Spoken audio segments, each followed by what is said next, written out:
All right, let's bow for prayer.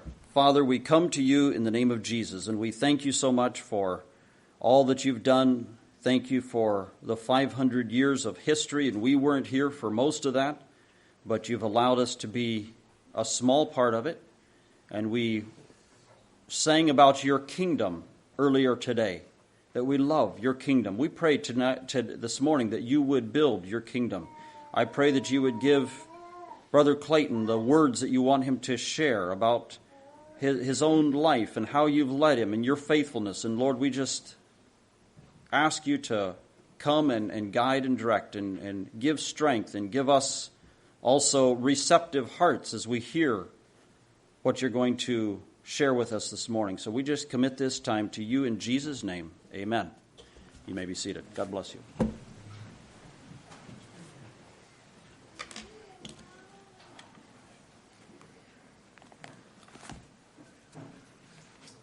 Well, Lord, greetings to each one of you from the North Country,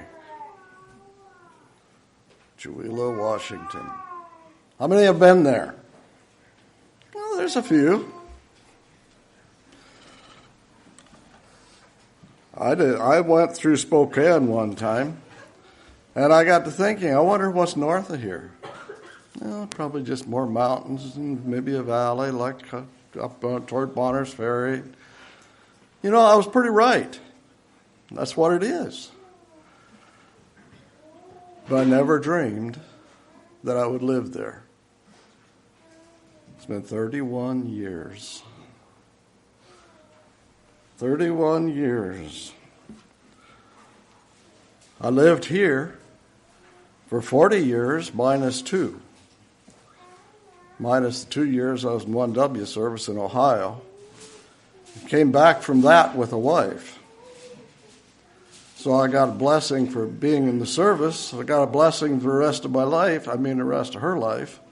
She passed away a little over a year ago. And so that's why I'm here today. Because I was not home taking care of her. A lot of people told me yesterday, boy, I haven't seen you in years. Yeah, it's been years since I've been around because she couldn't travel, and so I didn't either. And so that's the end. Now we'll go back to the beginning. Roger already introduced us to the beginning because the beginning of my history was 500 years ago, when the Anabaptists, when those three men that he mentioned, and I believe too there was some others. There's one book I read that refers to some other people along with them. They met and were baptized each other, and then they ordained each other to the ministry. And I think that all took place in the same service, according to the one history book that I read a couple weeks ago when I gave a talk on that. And so that's where we begin. My parents never went to church. I didn't see them in church until I was 9 years old. The first time I saw them go to church. They let us go to Sunday school. And that got me in trouble once. Because it was Sunday afternoon, when Sunday school, the teacher said you shouldn't work on Sunday. And my dad said, I want you to do this. And I said, well, the Sunday school teacher said we shouldn't work on Sunday. He said, I don't care what the Sunday school teacher said. I told you to do that. And I knew what had happened if I didn't do it. So I went ahead. Came a day, Halloween, the day after Halloween in 1952, they went to church. The church was at Tangent, Oregon. It was a new church then. It was only about 2 years old. It was split off of the Fairview Church because Fairview Church was getting more liberal and there was things coming in that they couldn't handle. And so they left there, and this little church in Tangent became available, and so they bought it, and that's where we went. Now, when we got here on Halloween Day, and the only reason I can remember is Halloween, because we talked about it as siblings here a couple of years ago, before my younger brother died, and some of you know him. But anyway, we was talking about when we arrived to Oregon, and he said it was on Halloween Day. And he remembered it because when the trick-or-treaters came to the house we were in, they scared him. Scared him enough that he remembered that for all those years. I didn't. But I knew it was the latter part of October. And so that's where we began our spiritual walk. Now, I want to start with something that I looked at a few months ago from Romans 6, 7, and 8. I never looked at that the way I did a few months ago when I read this in my devotion. And I read those 3 chapters together.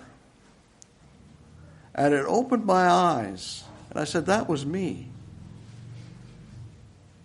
That's my testimony.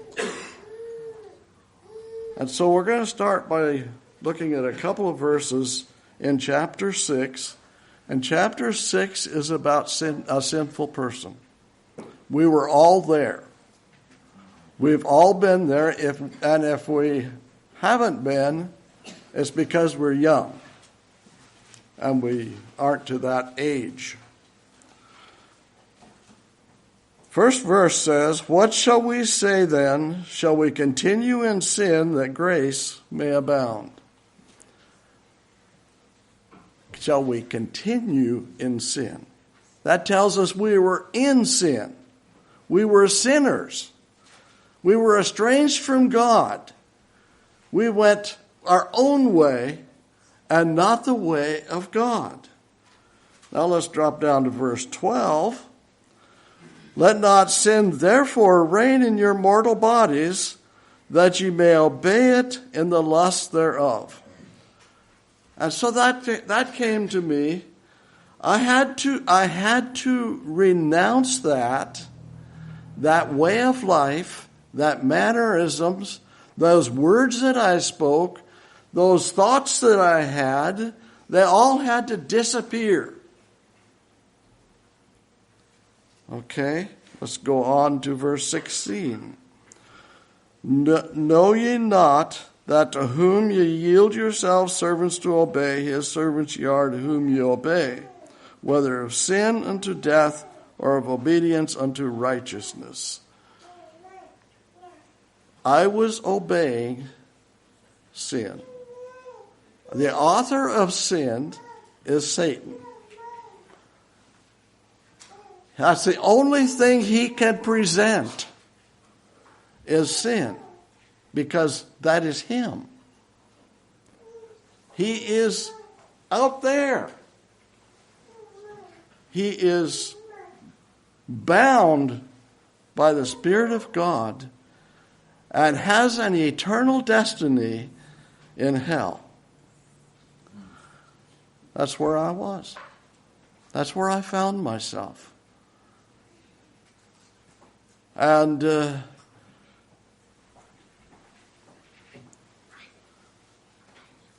so I needed to do something about that, but I didn't know what to do.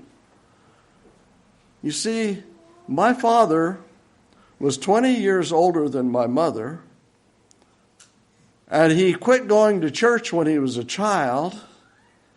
And so when we started going to church, he was about 60 years old. There's not very many 60-year-old people will start going to church.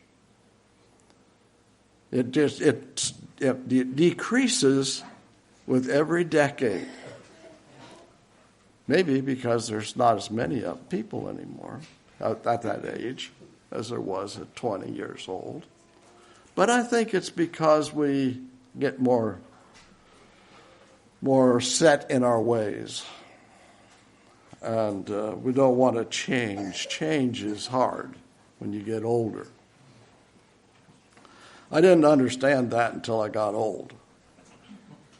Now, 2 years ago, I was saying I'm not old yet because I'm not 80 years old. But I can't say that anymore. But sometimes I feel like I'm about 50 or something like that. I can do things, and then I realize I can't. And so, anyway, we lived in northern Wisconsin. My mother has Irish background. My father has Welsh background. And they got together. My mother was 16 years old when they got married. The only thing I know about their courtship was that they were in the car going someplace, and Dad said, "Shall we keep going?" And she said, "Yes," whatever that meant. But she was too young to get married in Wisconsin, so I think they went to Illinois and got married. But I'm not sure. They never talked about it. I don't know when their anniversary was. I maybe could find it if I'd hunt through some of the paperwork that I have. But we never celebrated. Birthdays for the children, yes. Once we got to be maybe 10 or 12 or something like that, birthdays weren't anything in our home. We knew it. We knew when the day was. We all knew when each one had a birthday, but there wasn't any birthday cakes. There wasn't any happy birthday songs sung to us and all of that kind of things. It was just a little different. Well, my mother was illiterate. She could sign her name if you gave her enough time. It probably took her a minute to sign her name.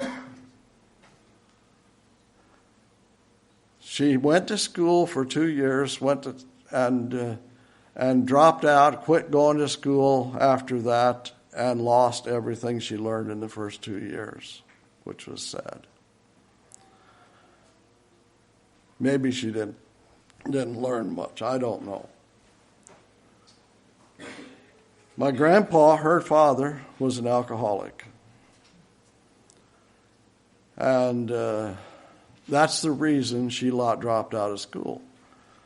They had to take lunches to school, and they didn't. And this is a public school, but they didn't serve breakfast like they do anymore. In fact, now in our area, they serve breakfast and lunch too, and it's all free, except that for the parents have to pay it in their taxes. And so, the children would end up taking pancakes to school for lunch, and the other children made fun of them, and so she quit. And I'm not too sure how many more of them did. I had one uncle that never had a driver's license, and my sister said, well, the reason he didn't have a driver's license is because he couldn't read and he couldn't study the book, and so he drove all his life from Wisconsin to Oregon even, and back again without a driver's license. And so that's kind of what I grew up with. Mom never read a recipe. She's a good cook. But by the time I come around, my sisters were reading the recipes for her.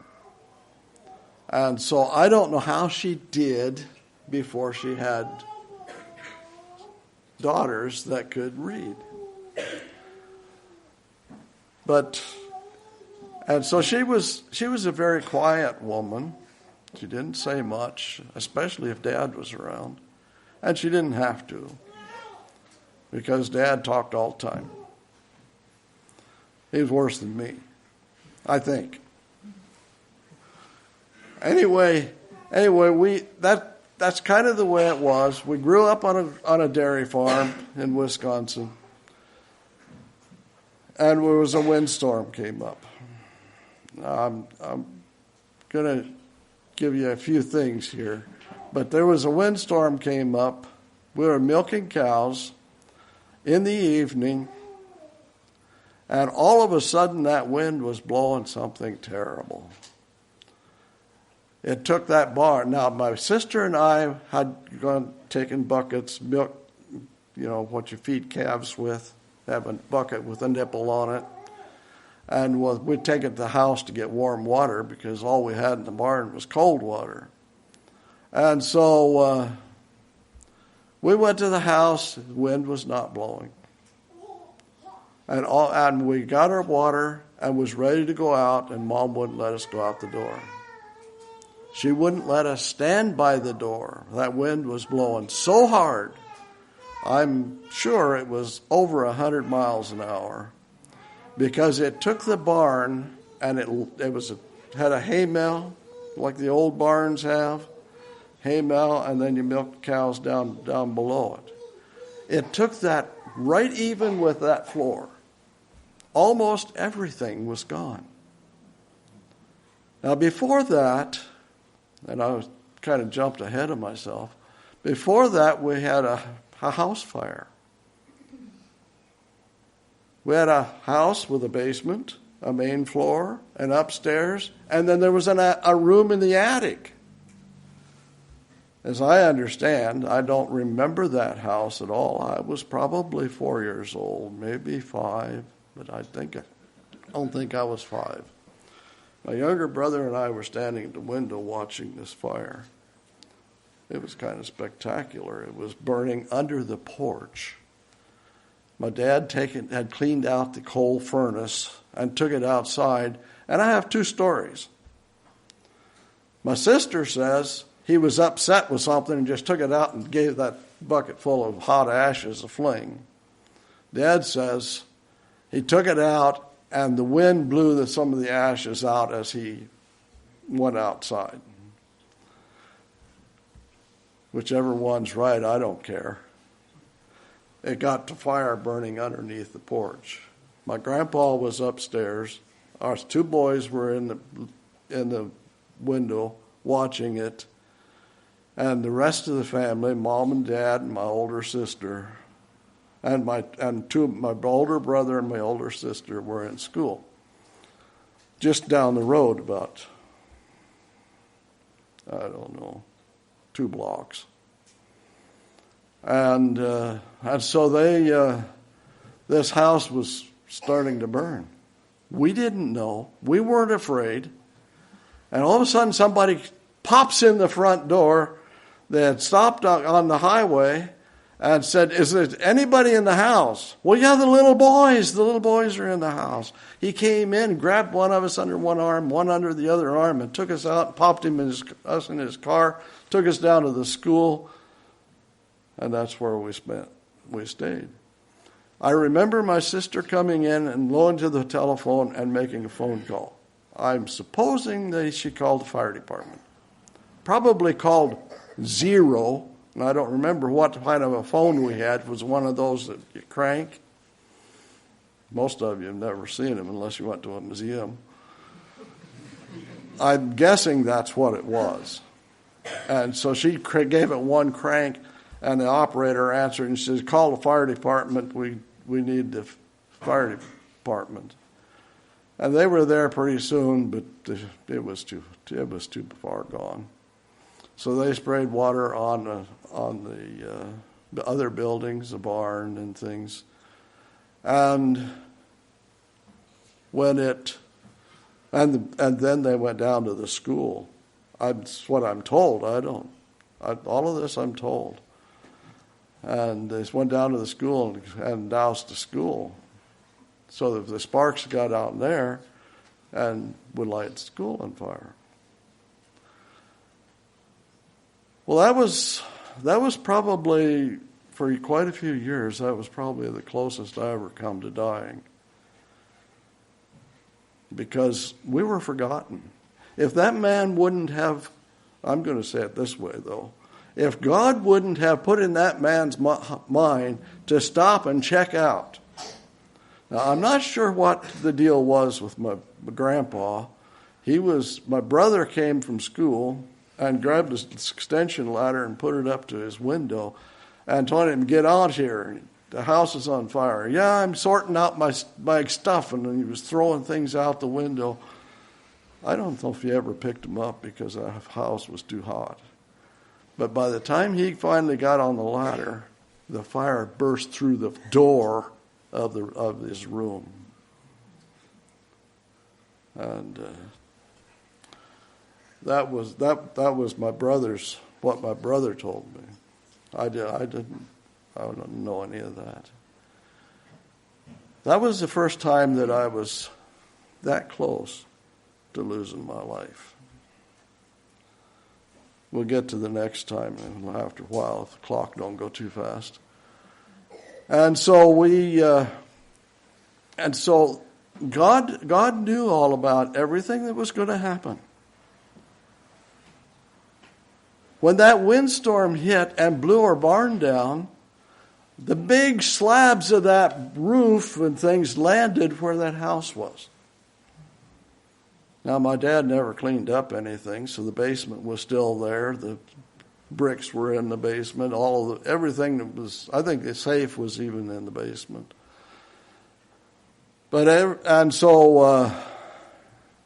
If everything would have been equal, my sister and I would have been ready to go out that door about the time a big slab of that roof landed there. Would have been killed. Mom wouldn't. So they rebuilt the house over here, and it wasn't touched. That storm only ruined barns. And it was like 20-some miles wide because my mom's cousin had a hay wagon. The wind blew the hay wagon and pinned him between the house and the barn, or between the wagon and the barn, and messed up both of his hips. And when they started, years later, when they started replacing hips, he got both of his hips replaced, and then he didn't need to walk with crutches. So I knew this. It wasn't a tornado, like my sister says. It was a tornado, but it would have had to have been 2 or 3 or 4 if it was. And tornadoes didn't hit up there so much. Anyway, so that was a pretty close call, that fire. And then the barn blowing down. Well, there was a beam. Well, I'm going to tell you a little bit about my little sister. She was about a year old, and she was in the barn too. When it was all over, everything was dark. No electricity, 20-some cows that needed to be milked, and no electricity to do it with. And my little sister was gone. Where was she? They found her under a workbench in the end of the barn, hiding there with a stick. I don't know how long it was, but they said it was pointed underneath her. That wasn't there before that barn burned. Who got there first? We don't know. She was a year old. She was just petrified. And there was a beam came through the roof, and after that, Dad was hurting in his shoulder when it got cold. And northern Wisconsin, it gets cold. 40 below zero, 20-mile-an-hour wind, 70 below zero, chill factor. And snow can get deep because of wind blowing it around. And anyway, he decided he's going to go someplace where it's warmer. So he made a trip And as he was planning his trip, my oldest sister said, remember, Ammon Berkey, who was helping with the summer Bible school in the Excellent Mennonite Church from Albany, Oregon. And he would go out and invite people to come to Bible school and invite them to come into church, and they wouldn't go. And so he said, how about if we bring church to you? And so they did. I think there was a couple times the whole church went out to our house. That was before I was born, quite a while before. Anyway, she told him, remember Ammon Berkey lives in Albany, Oregon. Hey, he said, I'll make that my destination on the bus trip. And so he came to Oregon. He came to Albany. Maine and Queen was the address where they lived. And he stopped, and this Ammon Berkey said, if you move here, I'll help you. Okay, so he goes to California. He has 2 brothers and a sister in Los Angeles. My one brother is a head mechanic for Howard Hughes. Hughes Air West. And he was the first billionaire in the United States. Anyway, and then he went on around, made a circuit, came back home. When he got home, he came out to the barn. We were milking cows, and my brother was, and I was supposed to be getting hay down. And you know, loose hay, ever work with loose hay? And you push it over the side of a pile that's like 15 feet high, and it gets slick. Well, I was doing that. I was probably 7 years old then. And I was getting that hay down for the cows. And he comes in and talking to my brother, and he says, check on Clayton. He should have had hay here before now. Well, I fell off of that 15 feet probably and landed with a pitchfork in my hand and landed on the ground. I don't know. I was unconscious, I'm positive, because he was concerned that I wasn't bringing hay. Another close call. What if I'd have had that pitchfork carrying it a little different way and it stabbed me? Well, I was getting up off the ground and getting ready to go back up the ladder when Dad came in. Never paused a bit. He just gave me a little gift that he'd picked up in Mexico and went out. He didn't realize that I was probably 2 minutes before or a minute before he walked in the door. I was laying on the ground out unconscious. But anyway, that was another close call. Well, he came out here the second time, and Ammon Berkey said, if you come here, I'll have places for sale for you to buy, farms. And so in October of 1952, we moved here. I think my dad was still planning on just using this as a stopover and go to California. He had a job offer working as an airplane mechanic on big planes, 4-engine planes. They had to contract with a adoption agent to bring babies and young children over from Korea. Half Korean, half Americans. They weren't accepted in Korea. He said his brother said, come with me, we're going to hop this plane over here, and we're going to pull all 4 engines off on it, and put all the new engines on it, and it's going to Korea tomorrow.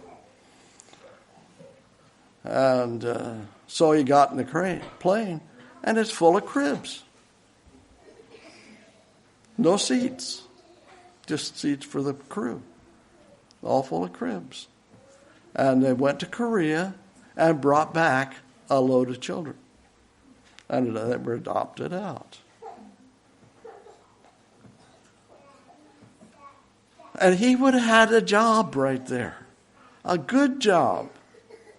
Probably one of the best mechanic jobs in the world. He comes to Oregon. We come to Oregon, and Ammon says, "There's 3 farms I've got found for you, and the one I don't think you can buy.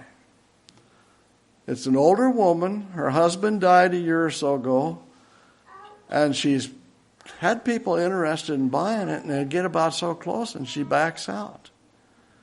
She's afraid somebody's going to take advantage of her." Well, that's what my dad liked. A little challenge. And he bought that place. Ammon Berkey was building spec houses. And he had a house that was almost done and ready for sale. She got that house. And I don't know how they figured this all out. I've never heard, and I don't know. But anyway, it was a 3-way deal. Her, Ammon Berkey, and my folks. And we got the farm, and she got the house, and he got some money. He had the house sold. Good deal for everybody. And so God had his fingers in that. And then the next morning, after took place before that we started going to church at Harrisburg, at Tangent. We went to Melvin Schrock's for dinner the first Sunday. I think it was Leroy Schrock's the next Sunday. Every Sunday, we went someplace else for dinner on Sunday. Until everybody was covered. And then I think they started over or something. I don't know. It seemed like for years we never went home from church on Sunday. We had to go home to do the few chores we had, but we didn't have much.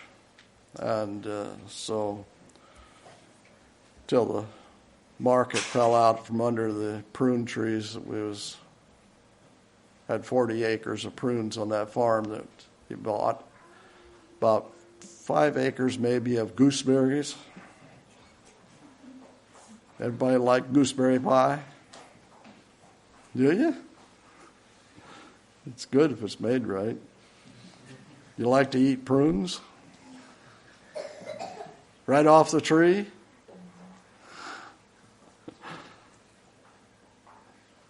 Well, there was 40 acres of them. And so we picked those, started about the first day of school. That was always sad for me because that crew would come in and pick prunes. Gooseberries were in the spring. They went to the cannery. I'm not sure what they got used for. The prunes all went to Gerber's. You know anything about Gerber's? Gerber's baby food. Those little jars. That was about probably 3 years. And then the market just dropped out of it. They started raising them in California. Our prunes were this big around. Theirs were this big around. And they had thousands of acres so they could just plant prune trees, and they got the market. So we got rid of all the prune trees. And Dad said, the only thing else I know how to do is milk cows. So he got some cows. He got kind of a mixed herd, and most of them were kind of a half beef and half dairy. And they didn't give a lot of milk, and then he'd breed them with a Holstein or Hereford bull and sell those calves. He got top price on those calves every time he'd take one to the auction because they were that cross made them husky, They were good, nice calves. But he always liked that. But, $20 or something like that was what they were selling for. Today they're what? 300, 200? Oh, I'm not high enough. I paid $17 in Eugene livestock for a couple of years. And so, and I sold them for $1. I butchered them and sold them for $1 a pound. And made money. Anyway, that took care of the prunes and got into the gooseberries and things, or the dairy. Well, I went through high school, Albany Union High School. There's 2 schools in Albany now. I went to West Albany. 1,500 students. My grade school, there was 4 of us that graduated. There was about 28 students, 1 teacher for 8 grades. And I get out of there, and in 3 months, I'm getting on that big yellow school bus and going to Albany High School, where there was 1,500 students, and I have no idea how many teachers. It was a culture shock, I'll tell you. It was different. 4 years of that. It was good. I learned some things that I wouldn't have learned. I learned the concept of math in the 12th grade. I finally figured out, took a business math class, and there all of a sudden it clicked how math works. And there was just a lot of things like that. I took a woodworking class. I took a metalworking class. Metalworking class was just about nothing. Teacher was more interested in talking about girls than he was metal. Didn't really teach us much.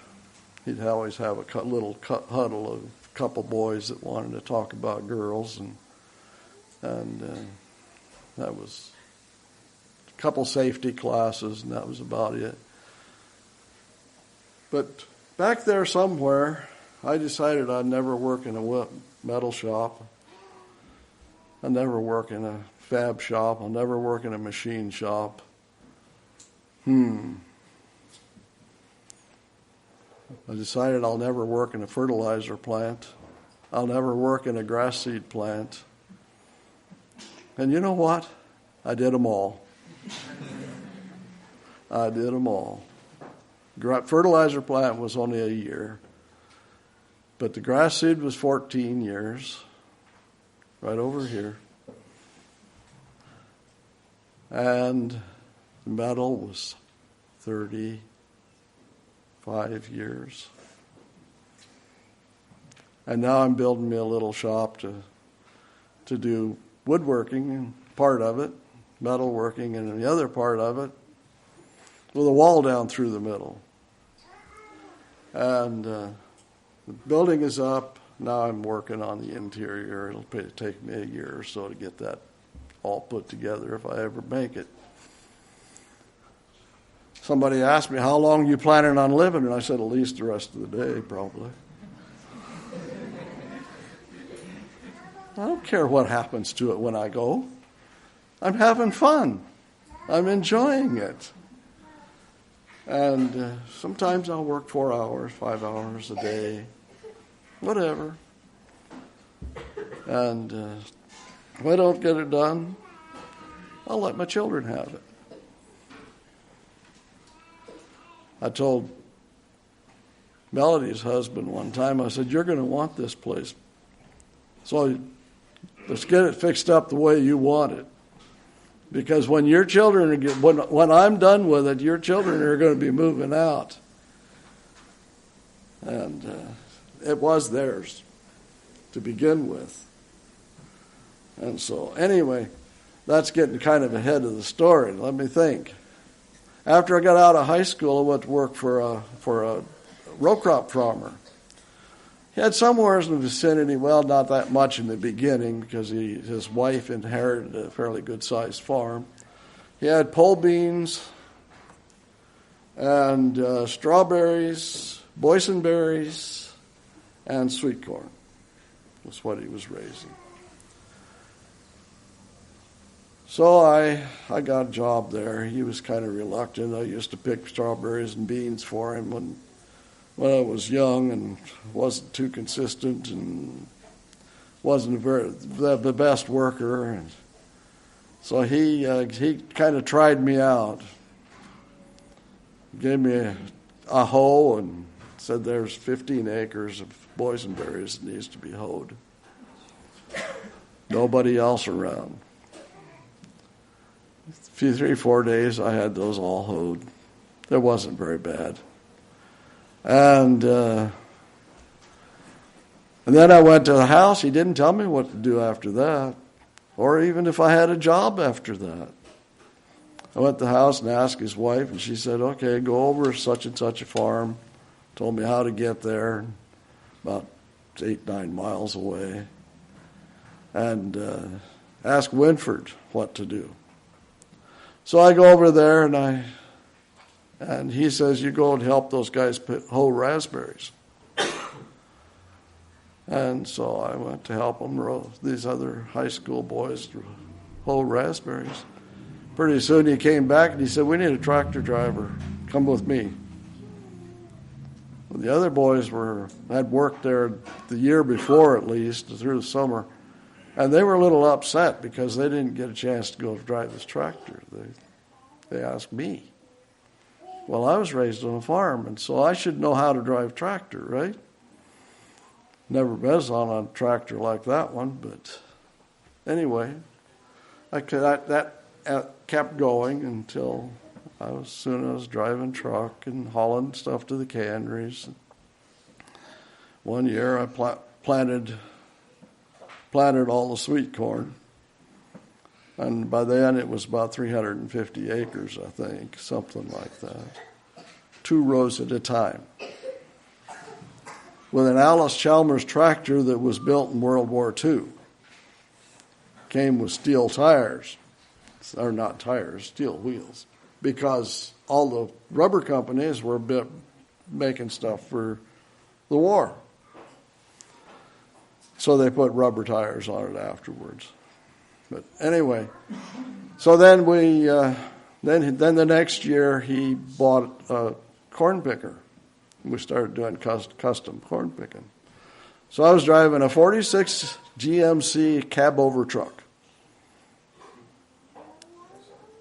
Underpowered. I twisted off an axle twice on it. And had to pull it to the cannery with a full load of sweet corn, 8 tons of sweet corn on this single axle truck. And then the fellow at the scales was giving me a bad time all the time about having to be towed in, twisting off axle, trying to get off of work, all those kind of things. I told him, I said, I'm going to twist off that axle right here on the scale, the last load. I didn't do that. But I put on my foot on the brake and it went all the way to the floor. I had just gotten there driving 45, 50 miles an hour with 8 tons of corn, and my brakes were just ready, just waiting for that last push. And so I drove home without any brakes, about 30 miles. And somebody asked me why I was going so slow. And I said, because I didn't have any brakes. A few days later, we was moving some dirt from a high spot in the field to a low spot in the field. And all of a sudden, I felt like I dropped into a hole. Got out. And I looked at that thing, and here's a tire laying like this, with a little bit of shiny stuff, about 1/16 of an inch wide across the spindle. And I've been bouncing around down that road and through the fields and everything with that. And the rest of it was all rusty. That's all that was holding. That was pretty close. That could have been a couple days later when I had 8 tons on there and went around a curve and a car coming.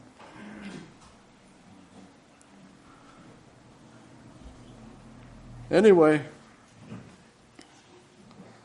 I had to quit that job. It was the best job I ever had, the most enjoyable job. But I had to quit because Uncle Sam called. And the draft was in place. And I had to go and do what was called 1W work. That was the draft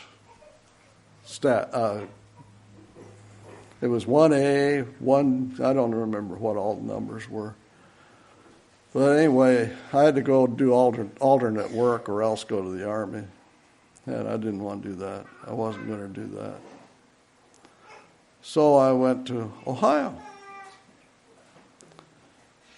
I went to about close to 100 farms every month. I don't know how many, 22 that I was there, and they milked every day. That was a full schedule. And came home with a wife. Oh, I missed something. When we had a windstorm, October 12th. Anybody remember October 12th, 1962? You boys remember that? That was another windstorm that came up. It came off the Pacific Ocean at 120 miles an hour, came up through this valley at 100 miles an hour, and one of the fellows had a radio in his truck, and he said, "We better go home, there's a windstorm coming." My boss says, "Take this half a load to the cannery." I never made it. Driving down the road, and all of a sudden there's a rip, and I look out the window, and I'm looking at myself. Power line or telephone line, one or the other, wrapped around my mirror and brought it right back against the wall, right back against the window. Trees were down. Barns, there was a big barn, a big barn, laid out on the ground, just all the way across the road. I got past it the first time, then I couldn't go any further, so I turned around and was going to go back home. But I couldn't because that barn stuff was all over the road. So I turned around and I went the other way. And I pulled up beside a cement building to my north, and this wind was blowing harder all the time. I pulled up there just real close to it. And there wasn't anything on the other side of me, on the south side, because the wind was coming from the south. I sit there and go like this for probably an hour till the wind just quit. I started home. I was in a place I'd never been before. I had to figure out how to get back around and get onto the roads to go home. That was up by Silverton, in that area. I'm not sure what the little town was there. But anyway, I got back and I'm thinking, I think I'm through the worst of it now. And all of a sudden there's 3 big Douglas firs across the road. And so I decided I'm going to go see if I can go around them. I've been driving in the field all day. I'll just go around them. But no, this field's been irrigated. It was soft. So I stopped. Here comes a crew from a sawmill. Two fellows had chainsaws, and there was a whole bunch of men there. And we cleared off that road in about just a little while. We had one lane open anyway. I stood beside a big hole about that big around. I don't know what it was there for. It was right on the edge of the road. And I stood there while about 20 cars went past, just right in front of me. Got in my truck and backed right smack into it. Dropped that left rear tire all the way down. I was sitting on the axle. 4 tons of corn on it. Fellow comes by with a pickup, and he says, I'm standing there looking at that thing and trying to figure out what I'm going to do next. And no phones, no electricity in the whole valley. He said, let's see if we can get this grader guy to stop. He was told to go someplace, clear the road off, I'm sure. Well, how about this log truck driver? Let's try to stop him. And he said, yeah, he'll pull me out. So he pulls up and backs up, and I got chain out of my truck, threw it over his pintle hitch, threw it around the clevis on the back of the truck, and was crawling back out. He decided he better get a little straighter or he'll twist my axle off. He got in his truck and took off. That chain was laying on the ground. It caught me right there, threw me back about 10 feet. And the fellow in this pickup figured I'm dead. Had I have been that far underneath that truck, I probably would have been. I'd probably had a broken neck instantly. Who was responsible? Who made me get out from under that before he took off? God did. He saved my life again. You know why? I was still living in Romans 6. Actually, I had moved up to Romans 7. Romans 7, I should read that. The last couple verses. O wretched man that I am, who shall deliver me from the body of this death? I thank God through Jesus Christ our Lord, so then with the mind I myself served the law of God, but with flesh the law of sin. That's where I was at. That was me. I was trying to live the godly life by my own strength. And I couldn't do it. I kept failing. I kept falling. I didn't know what to do. I hadn't gotten to Romans 8 yet. Then it wasn't about the next year I went in 1W service in 64 to 66. I was in Ohio on those dairy farms, doing just exactly what I wanted to do.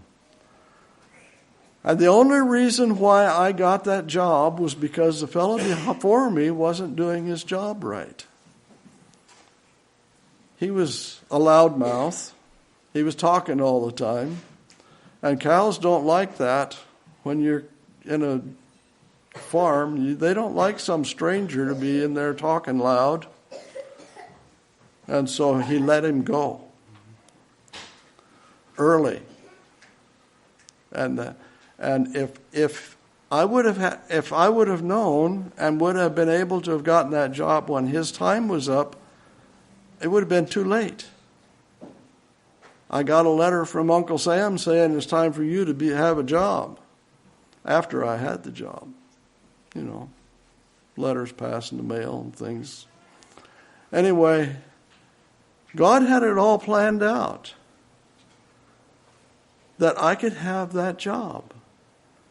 I called Wilbur Krupp, got the message, and he called me and he says, hey, Holmes Dairy Service is on the list now.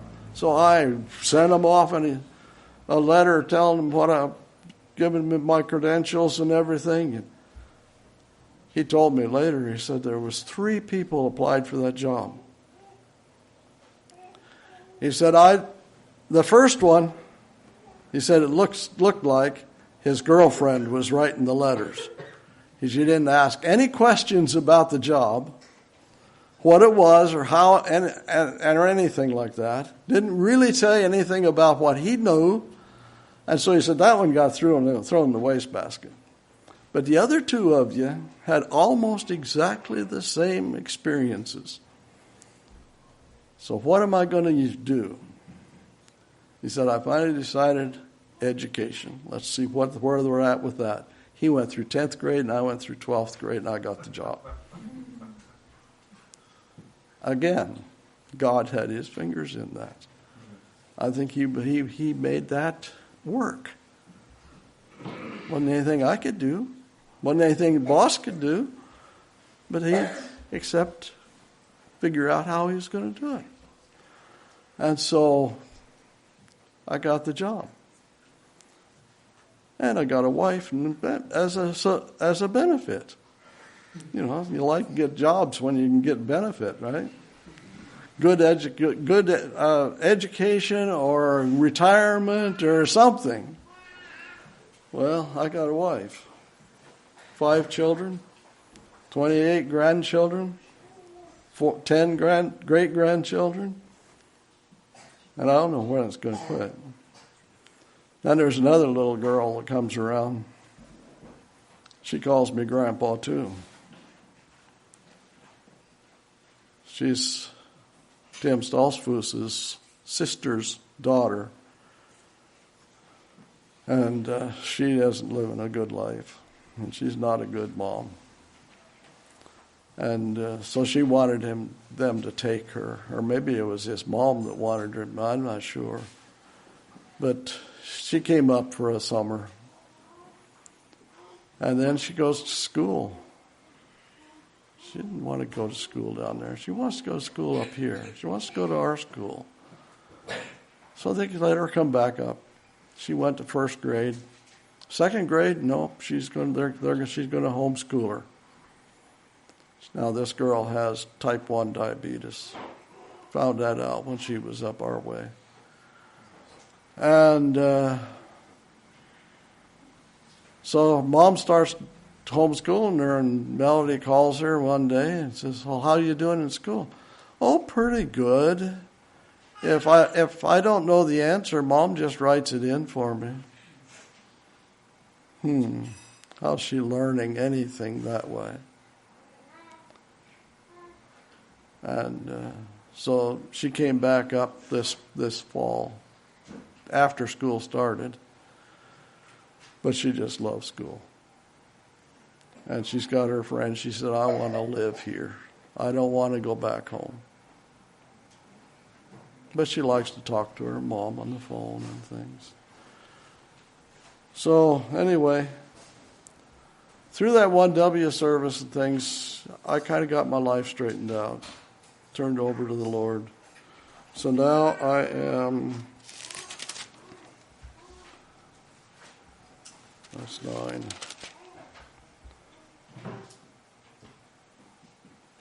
Nay, in all these things we are more than conquerors through him that loves us.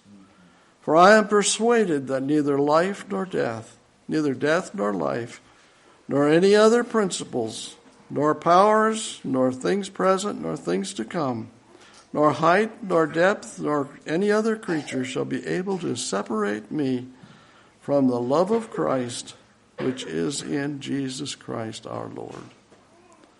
That's where I'm at. I love where I'm at. I appreciate God so much. I appreciate this word so much that I don't think I could leave it. I knew when my wife was ready to pass away that she was ready to go. I even asked God, if you're ready to take her, you've got my permission. And I don't know if that was the day before she passed away or if that was the morning. But at least within 24 hours, she was gone. Could I mourn? No. She had told every doctor that she had, and there was lots of them. I canceled 5 appointments that she had after she passed. She told them, I want to die. I want to go to heaven.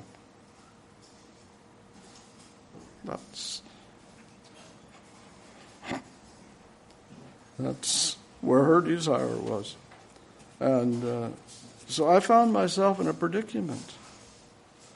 You know, you're supposed to mourn. It's supposed to be hard on you. But it wasn't. Why? Because God had his hand in it. I knew where she was. And Laban Krupp and I talked the other day. And he was here. And Friday night. And he had the same story. Almost the same. He didn't tell God that she could go, but he said, after she suffered so long, he said, how could I cry? It's only if I'm feeling sorry for myself, which I think that's a decision you need to make. If you're going to feel sorry for yourself, or you're going to let it go. But that's where I am today. I told God, you know the loneliness. You know all about it. But if you want me to live by myself, I want to accept it. And I'm enjoying it. That's why I can be here. Before that, it was 6 years, at least, that we were never here, down here. We didn't go anywhere because she couldn't.